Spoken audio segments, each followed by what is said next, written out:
So one of the things that I think is pretty interesting is how a lot of these media scouts and these people out here that evaluate talent. It's interesting to see how they're talking about Patrick Surtain the second. Now, personally, I think Patrick Surtain the second is clearly the best corner in this draft. I don't even think it's close, to be honest. When I watch Patrick Surtain on film, first of all, he's the son of a former Pro Bowl NFL cornerback. So taking that into account, I mean, it's not the end all be all, but I'm sure because of who his dad is, he probably got some genetic traits, some genetic advantages there, maybe. But also just the understanding of the game, the understanding of the position. I think that more importantly is what he has as an advantage for him as a player. Also, to go along with that, he's supremely skilled. He has a very good skill set. And when I hear people talk about him, the narrative is that I've heard that he's not fast enough, that he doesn't have enough speed to keep up with some of the quicker guys, some of the quicker receivers out there. And, when I hear that, it makes me scratch my head. It makes me, really wonder the knowledge level of the people saying that. There's no knock on anybody. I mean, everybody has their opinion, but sometimes it's pretty obvious when you watch film how good certain guys are. And I think Patrick Surtain is a phenomenal athlete. When you watch him on film, first of all, he plays with excellent technique. He's always in a good position to break on the ball, always in a great position to quickly turn his hips one way or another. And I think Alabama is well coached as well. We all know Nick Saban's background, defensive background. We all know the quality of coaching that they get there at the University of Alabama. So that's not even a question. But plays with really good technique. And then his skill set overall is just tremendous. First of all, measurables.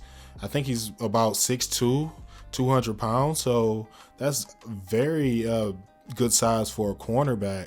And he's also a lengthy type of guy out there too when you watch him, just looking at the eye test, watching him on film. So he's got physical advantages over a lot of these other corners that we're talking about coming out in this draft. So not only does he have that, he also has the athletic skill set to go with that. So very, very smooth in his back pedal, always in a good position athletically, but very smooth into his back pedal, doesn't panic, really quick out of his breaks, has excellent quick twitch, especially for a guy that's his size, turns his hips really well, changes direction really well, looks fluid, and that's the main thing for me when I watch Patrick Surtain the second on film, is that everything he does is fluid. He does it with fluidity and he does it effortlessly. So never does he look like he's out of position. Never is he out of position. And, rarely do I see him getting beat. And I know it's kind of difficult to evaluate corners sometimes, those guys always don't get the ball thrown their way, obviously. But when I watch those guys, I try to just focus on the skill set as much as I can and not look at the result of the play. But I think that position is really, I think you really have to be athletically superior. I think those guys are the best athletes on the team, and that's what I'm looking at when I'm watching those guys more so. But when I watch Patrick Surtain II, he just has supreme athleticism, has really great length, has the NFL pedigree. So I think that knowledge base is a little bit different than the average corner coming out. Not to say other guys aren't smart, not to say other guys don't have NFL relatives or have access to knowledge or had good coaching throughout their careers. Not to say that, but I mean, when you have an all-pro, Pro Bowl NFL cornerback in your household, then I think that's something that's a big advantage for guys like that have that background. So for me, like I said, a lot of guys talk about Caleb Farley. He's the best guy. I don't really see it.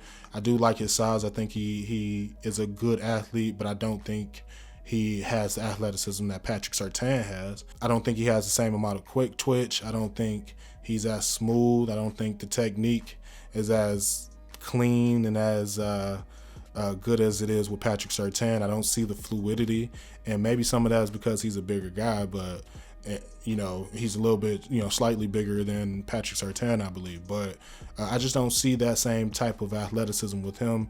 Another guy that's been talked about is J.C. Horn out of South Carolina, and he's also a guy with a dad that played in the NFL, but his dad played wide receiver. He didn't play cornerback, so it's a little different dynamic right there. But when I watch him, I think he's a solid athlete, but I do think he gets handsy a bit sometimes. He's a physical player, but I do think he gets a bit handsy, and he's not as fluid in his movements as Patrick Surtain is either.